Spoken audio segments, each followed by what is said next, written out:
The England national team. Let's talk about it. Let's have a real convo. If you play for the English national team and you are not Caucasian, can you truly be accepted?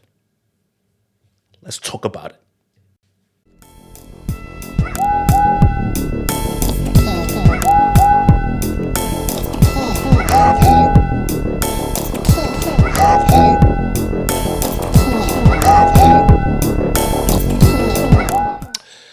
So this all started via an innocent tweet. Well, to some, maybe not. This is obviously via your boy, Henry Winter, who said, so much talent, England training. Obviously, England, built up to the game against Brazil. So obviously you have Kyle Walker there, Ivan Toney, your boy Rashford, and of course, the big man, Jude Bellingham. And we'll get there.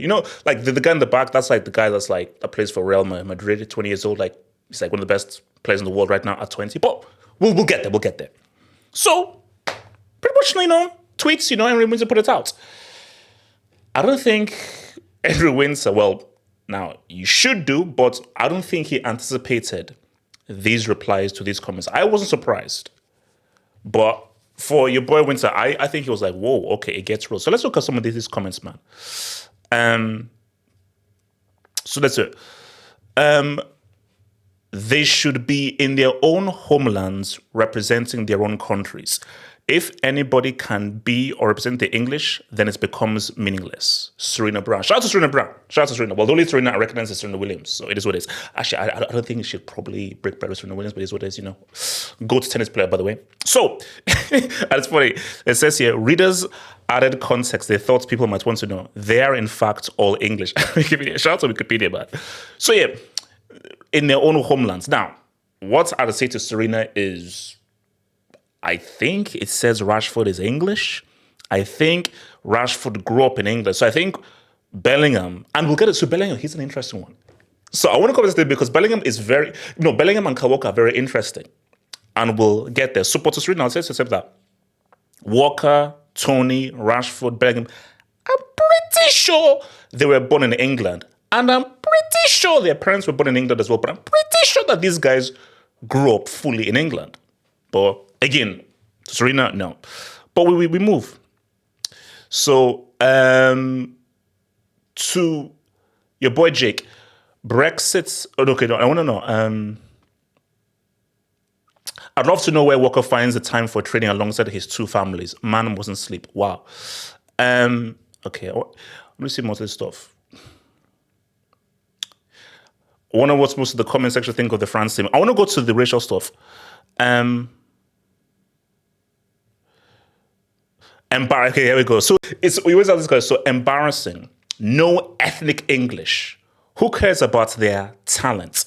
If they're not English, who cares about their talent if they're not English? Young English kids will look at Africans and Arabs taking over the sports and will feel justly frustrated. So again, he's afraid that these Africans and Arabs are taking over their sports. Actually, was that an Arab player in that picture? I don't know. I'm wrong. So Toney, Rashford, and Bellingham, Walker, they are African, by the way. So they are, according to this guy, they're either African or Arab. It is what it is.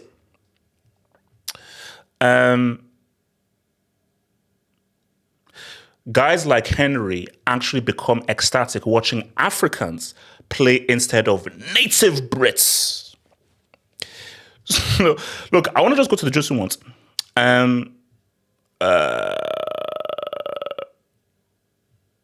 So because there was a one really interesting one, but where the English at? No one is even English. Looks very diverse, I have to say. So few Englishmen. So I think you get the gist of it and everything. So, because the conversation was so crazy that if you go back to, Henry, so he said that when I look at this picture, I see from left a coveted finisher, world's best right back, and Mercurial attacker in It's top scorer in La Liga, one of the best players in the world. I see elite English talent nurtured in Northampton, Sheffield, Manchester, and Stourbridge. Sad to see the racism in some replies. You see, so here's the thing, though.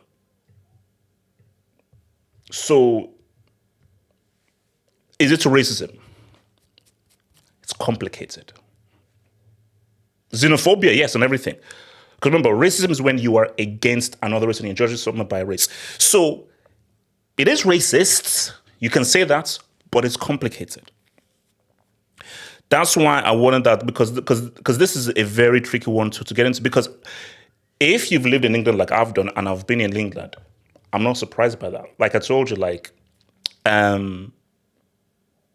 coming into England, I was ready to be like, bro, Nigeria, England. I was ready to go all in and be, yes, England, let's go and everything. But the kind of racism I endured, where they made it very clear that, mate, you ain't English, bro. You are black, you are this, N-word, monkey, ape, Africa, all the stuff that you can think of and everything was thrown at me from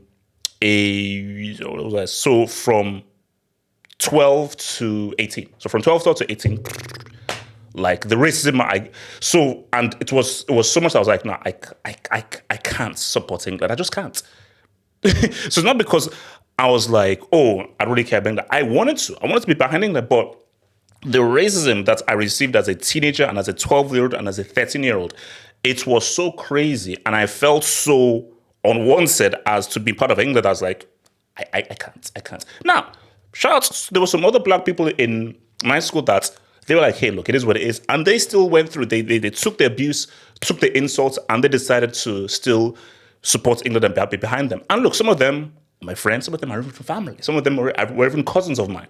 But I was like, you know what? I respect your decision, but I'm going the other way. So I went the other way of like, all right, I'm a lone dog. I'm Nigerian. I'm going to keep my accent. I'm going to keep my identity. All right, it is what it is. But it's not because that was not a choice I just made out of nothing. I was pushed towards that choice based on the racism that I received. Because, as I said again, English people, you can meet an English person that could be one of the best people you've ever met in your life. And some of them are my friends. Shout out to your boy, Bellingham. What up, baby?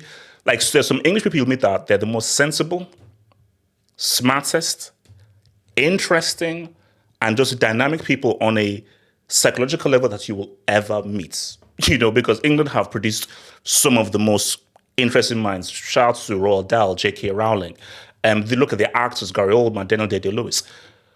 But the reality is, most English people are not very welcoming, specifically to people of a different background or of a different culture. So when I look at these comments here, I'm not shocked. Like, I'm not surprised.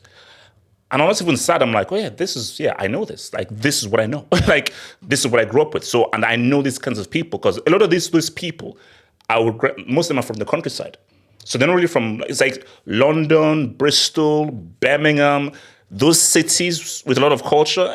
You still say racism there, but not so much. But when you're not going into the countryside.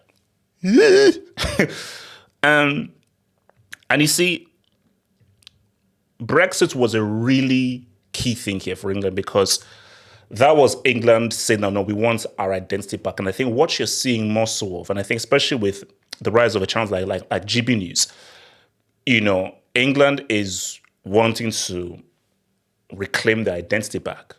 Or we want to be England, we want to be fully English, And I think Brexit, which again was stupid because people didn't really think about Brexit because again, say what you want. David Cameron was like, no. We need Europe. It's helpful us.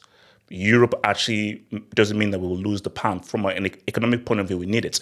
But then guys just riled up English mentality. We don't need that kind of stuff. It's happened. And now all those businesses that rely on Europe to stay profitable, all those jobs that are all linked into doing business with Europe, all lost, all good. And now, to this day right now, people can't even figure out what the heck freaking Brexit is.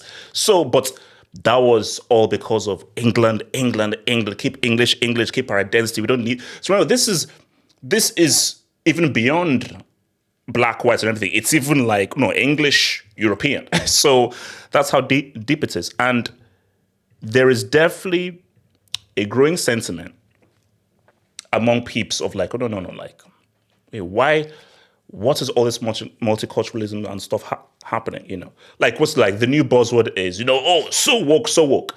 The next time someone says that you're so woke, say, yeah, I am awake. And actually, that's actually bad grammar because woke is past tense. No, I am awake or I have awoken. Woke is past tense. So yes, of course I'm woke. I would hope I'm woke because I'm awake. Woke and agenda-driven, those are two different things. Agenda-driven, aha, now I get you. Woke, yeah, I am awake. Yeah, thank you. Thanks, I'm awake. Thank you. But yeah, there's definitely a growing sentiment of, for England, is that we're losing our identity. And the identity being white, Caucasian. Hence why I started the video of like, if you're not white or Caucasian, can you truly be accepted in the England national team? And remember now, you have to remember this. Twitter is a microcosm. Twitter is not real life. So those comments there does not tell you what the true mood is. And that's something we'll never know. So that's just a microcosm. But from somebody who has lived in England, gone to school in England for a long time, has been to cities, lived in the countryside, lived outside of the city, I do think that there is a pretty sizable number of people that would agree with those comments. There's a lot of people that would agree with those comments, and a lot more than people would want to admit that would agree with those comments. And that is, from that I would say, I love social media because social media is real. You see, without social media, all these guys, they wouldn't say the stuff in public. They'd be like, stiff upper lip.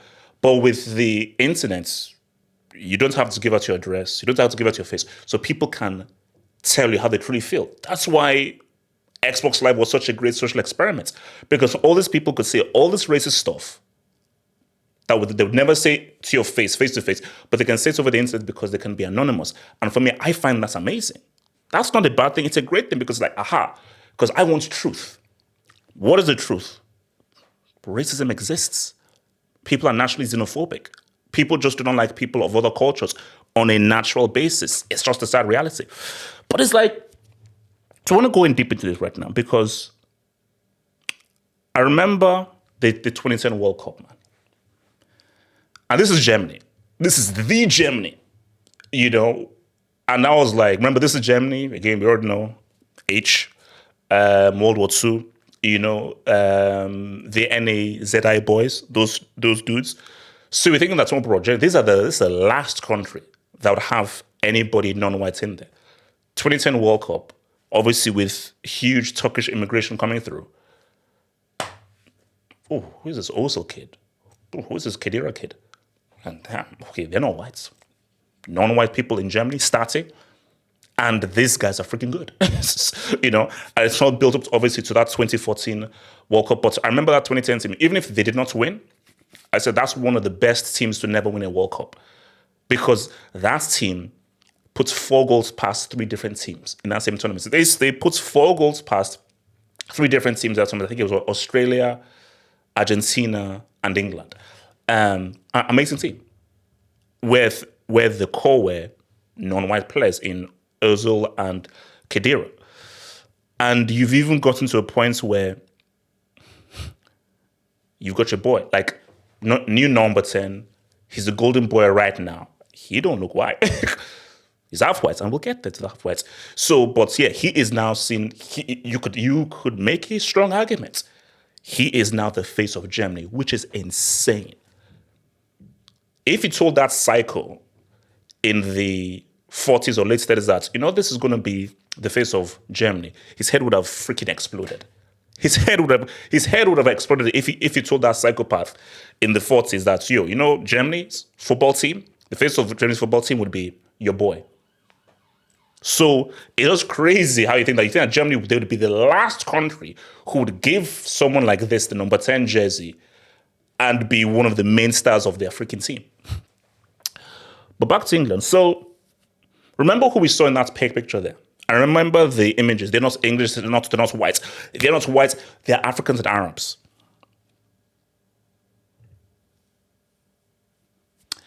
Those are Kyle Walker's parents. Now, the guy on the left, black. He's good at skin, baby. Skin. Black don't crack, He's good at skin, baby. So,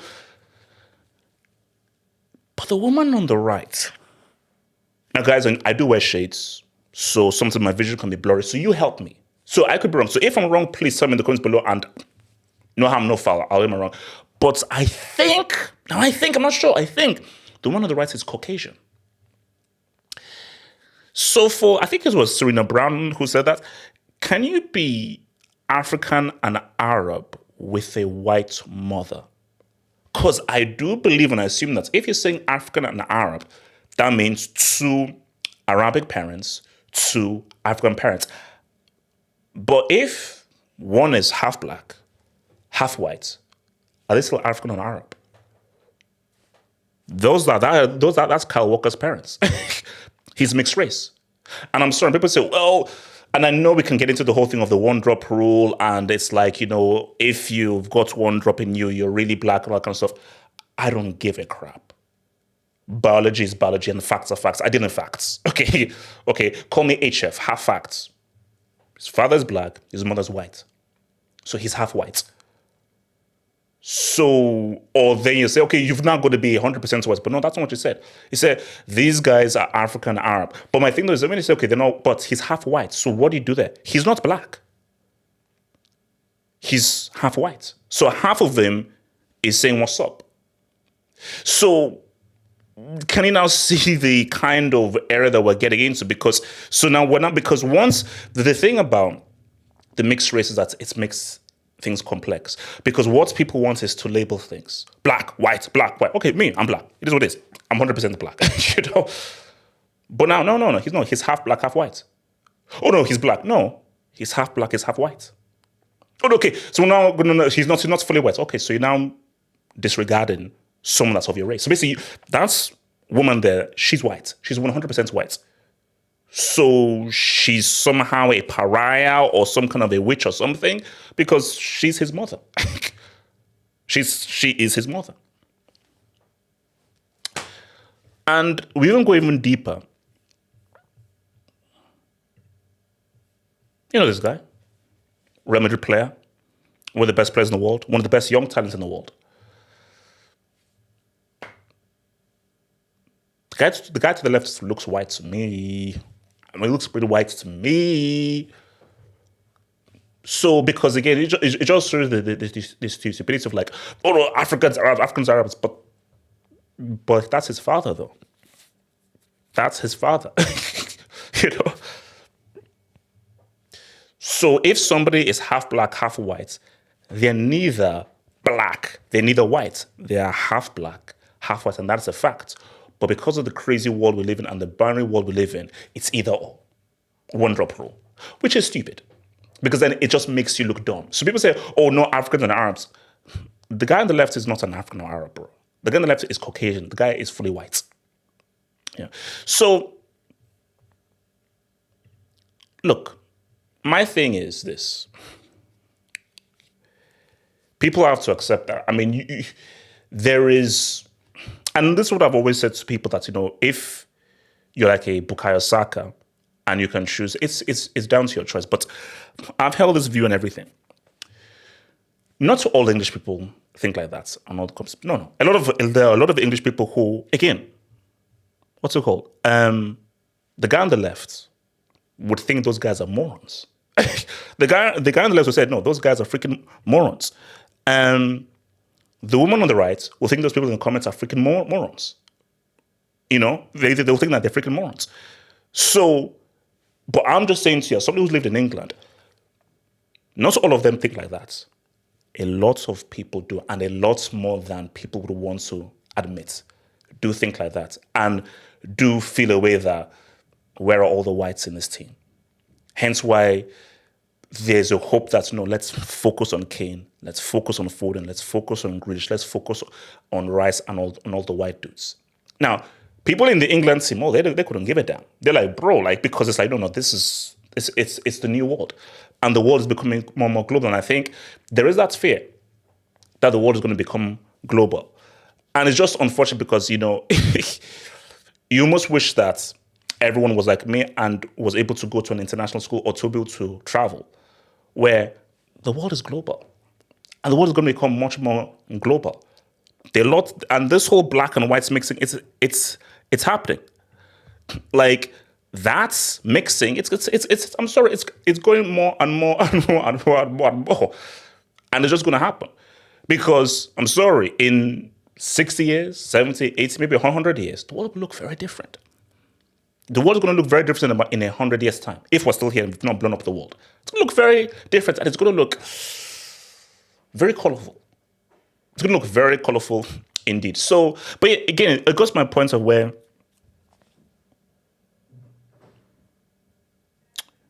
playing for England and you're not white, do you truly feel English?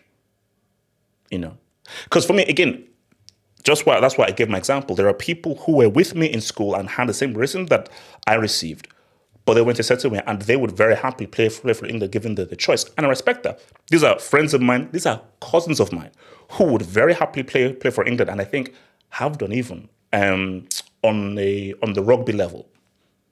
But for me, no, I wouldn't. Just based on my experience and based on just how I've been viewed. Now, people can say, okay, you can't pay people with a brush, but your experience is your experience. And my experience was like, no, I'm good. That's just me. I can't speak for everyone else. So for other people who I know that receive racism, they just thought, no, okay, these are just a few bad eggs. Not everyone is like this. I'm still going to say what's up. But for me, I'm like, no, few bad eggs or not, nah, this is enough to say, nah, I'm cool. I'm cool.